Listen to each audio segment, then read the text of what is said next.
Okay, Assalamu alaikum. We will start with another chapter right now, which is multiple doses.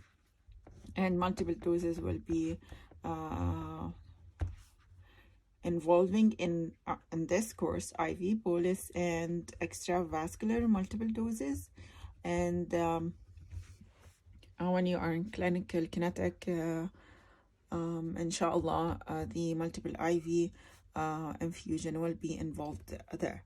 Okay, so we will talk a little bit about, let's say, as introduction, brief introduction of some of the stuff that you already know, compared to the multiple doses that we will link it with whatever you know. Okay, so we will start with this, which is the IV bolus multiple doses. And according to, again, to what you know of concentration versus time of one single dose, similar to whatever we said earlier, and the an IV infusion, if you have this as your minimum effective concentration and minimum toxic concentration, it will be hard for you, or it will be actually impossible for you to control the effective concentration within your therapeutic range. You just take it and that's it. Okay, but again, when we wanted to control the concentration and duration of time that the target concentration involved, we give the drug as IV infusion, right, to control the magnitude of the concentration and the time that the drug at which the drug will resulted in a measured concentration that is the target concentration of us for us. Another kind of thing that you can do is when you want to give the drug, or you can give the drug as multiple doses. And as we are talking about IV bolus, so again, we are on a rectilinear, so I will draw it or sketch it on a rectilinear graph, rather than taking just one dose, which is this one. Okay, we will take multiple doses, and this will be the profile. We will talk about the details of the profile, but according to, let's make it a little bit higher.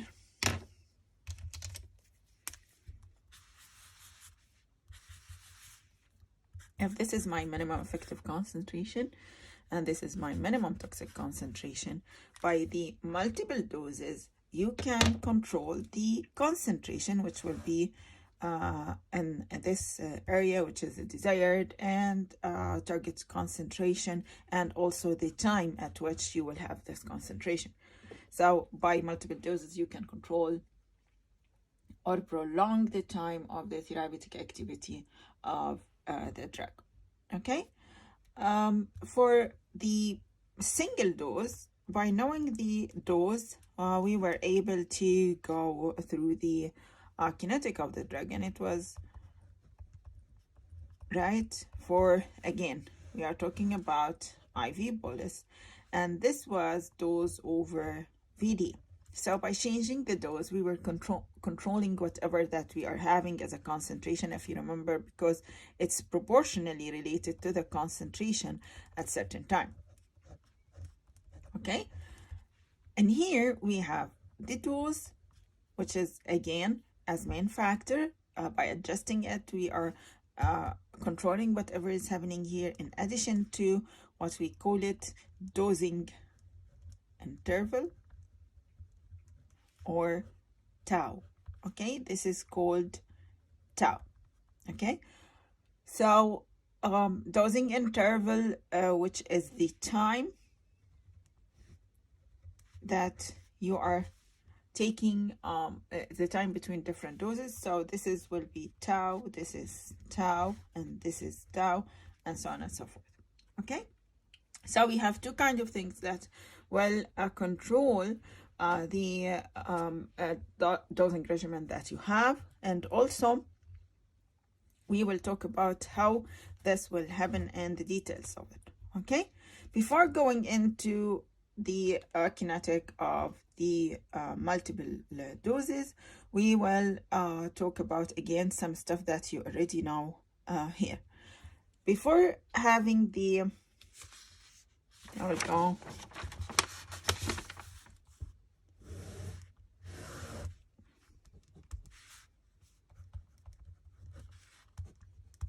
Okay, when we had already the single dose, okay, this was our profile on rectilinear, right? And this was CB naught, which was equal to X naught over VD. This was time 0, time infinity, right?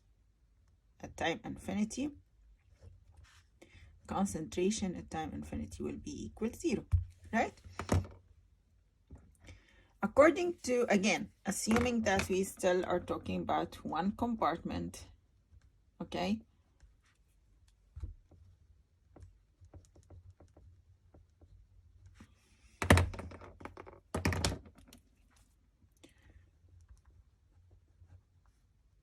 It was here single dose. This is a single dose, but again, it's first order kinetic. So first order elimination rate constant. Okay, so accordingly, this is the profile, and the concentration at certain time equal concentration initial, right? If you take a drug after you reach this, okay, what will happen? Another dose of the same drug, which we usually called it when we had the first material, the first exam material, as complete washout. What's the meaning of complete washout of the drug? Which means that we have 100% elimination of the drug, which means that according to whatever that we have earlier, we have nothing, as I didn't take anything before. So as a profile, what will happen for a second dose? Again, we are talking about one compartment and first order elimination. What we will have, again, we will start at the same point, okay? If we take it here, and the decline will be the same. This will be the same as this, and it will be equal CB naught X naught over VD, assuming again we took the same dose, and again at time equal 0, infinity, concentration will be equal to 0. Why this happened? Because I waited enough time for my drug to be eliminated, okay? And we said that this will not happen in practice, so we were waiting 5 to 7 half-lives for the drug to be 95 to 99% of the drug eliminated.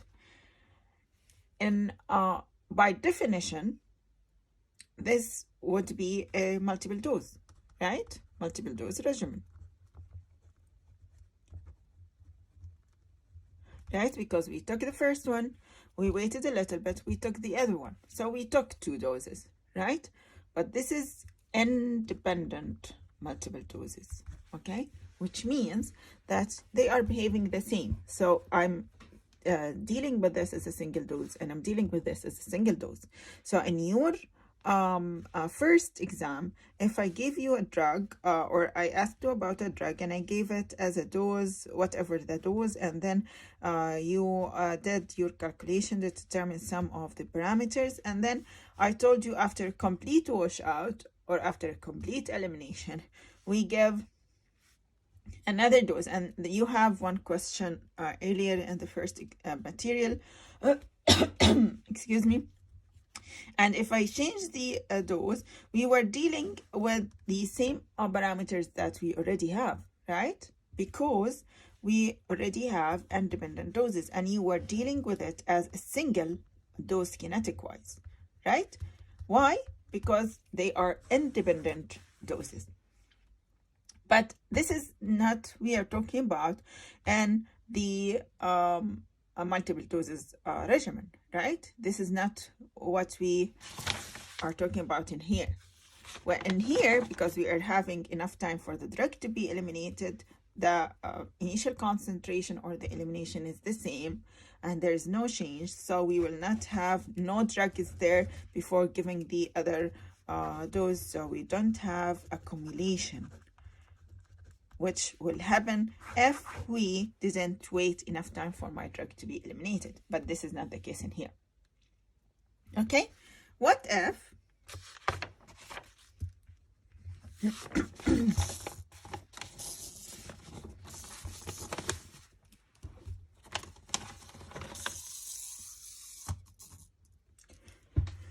what if we didn't wait for that to happen?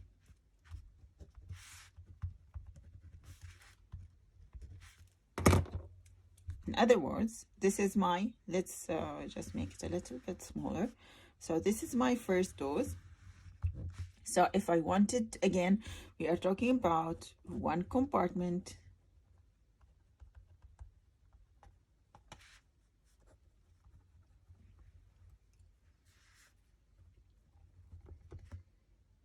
And first order kinetic, okay? So if I wait for my drug, this is CB node, okay? If I wait for my drug to be eliminated, I will reach 0, okay? For the concentration at time of infinity, or if we consider it in practice, it's for 5 to 7 half-lives. But what if I didn't do that, okay? I didn't wait until here, and at this time, I want to give the same dose. What will happen, because you have this, which is whatever is left in your body at certain time, okay, as a concentration, the concentration will be here, CB node, in addition to this, okay? So we will have more concentration than CB node for the second dose. Again, if it's continue until the end, it will reach 0 at the end. But we said that we call this tau, or dosing regimen. If I give the second, this is my first dose, this is my second dose, and I stopped here, for example, okay, which is the same tau. I need to give another dose, okay? Again, what is left in here equal this. If we are waiting the same dose, we gave the same dose, and we need to give another one. So what is left here multiplied by 2 will be left here, and then the concentration will be higher than this, okay? And again, if I wanted to, it will be eliminated also if I waited for it. And again, as we said, this concentration for this dose will be higher than this. This concentration for this dose, which is the third dose, will be higher than this. Okay? Why? And we can continue as a profile. But why this is happening? Because one, I'm not waiting for my drug to be eliminated. Okay? We don't have full elimination, which should be happening here. I'm giving the dose of the drug, the second dose of the drug before. So it's, again, multiple doses, and they are dependent. And this is what I wanted for my double doses or multiple doses to be dependent. So I have some leftovers of the previous doses. So the concentration for each subsequent doses will be higher than the concentration of the dose before it or the previous doses. Okay, and this is when the concentration is increasing in each and every dose, either this concentration or this concentration. See, it's increasing with each subsequent doses. This we call it accumulation. And again, why this happened? Because we didn't wait for my drug to be fully eliminated. Okay, so this is the concept of the multiple doses that we are talking about, and I will, in your slide number 10, no, 9. It's an numerical example to make it easier for you to go through it using numbers. Okay, so if you have a drug with a half-life of 6 hours and you want to give a dose of 100 milligram by IV bolus injection every 6 hours. Every 6 hours is your tau dosing regimen. Again, for simplicity of calculation, I make the dosing interval that you have the same as half-life. Okay? If you know that VD of your drug is 25 liter, then we start to play with it to determine whatever is happening at our side or the multiple doses profile. Let's start with if you have CB node or you want to determine CB node. This will be X node over VD, which will be 100 over 25, which will be equal to 4 milligram per liter. Okay, so let's consider this as 4 milligram per liter, and then if I wait until the end, it will be equal 0. Okay, but the question I gave you, it's telling you that I'm taking the drug each 6 hours, which is your half-life. What is the definition of the half-life?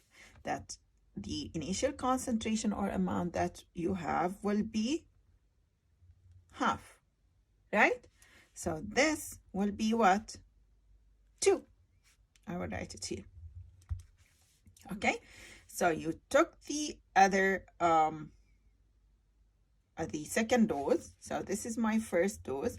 You took the second dose when you are at concentration that is equal to 2. Okay, so if you want to take the second dose, your CB node should be equal the same, right? Because you are giving the same dose. You are not changing the dose. You are taking the same dose each 6 hours. But it won't be equal to 4 for sure. It will be equal to 4 plus 2, right? Because it's already this is for the first dose. For the second dose, it will be equal 4, okay, because you are using the same dose, but you already have 2 milligram per liter, which will be equal to 6 milligram per liter, okay? So it will be increased. Again, if the decline, again, it's a little bit bigger, but the decline will be the same because the same elimination. And again, if this is equal to 6, okay, then when I have, this is 6 hours, let's consider again this 6 hours, this will happen at a concentration that is equal to what? If you waited 6 hours, which is the same as half-life, will be equal to 3 milligram per liter. Again, if we want to take, this is your second dose. If you want to take a third dose, your third concentration of the third dose will be again equal to 4 milligram per liter, because again, this is your CB node, but it will be in addition to 3, which will be equal to 7 milligram per liter. Okay, so again, this will be increasing until you reach 7. Okay, and then the decline will be the same as before. But again, we didn't wait for full elimination, so after 6 hours, 7 milligram per liter will be, if you waited 6 hours, will be 7 over 2, which will be equal to 3.5 milligram per liter, okay, which will be here. And you can continue and try it until you reach a point where you have the maximum concentration that is equal to 8 and minimum concentration for each dose that is equal to 4, okay? Again, it will be the same, okay? So whatever that you try it, you will have 8 and 4, okay? And you can change after that. When you reach this point, this will be equal to, or this we will call it the steady state, or in other words, what you are adding as a concentration or the input equals the output, because at each time the input is 4, okay, and the output is 4. So you are taking 4 milligram per liter, and you are eliminating 4 milligram per liter, okay? And that's it, okay? So let's redo whatever I said, because I know that it's sometimes hard for you to get from the first explanation. Again, we are beyond the time, but I will just say this, then we will cut the video, okay? Or I can just cut it now and re-explain it in the second one, okay?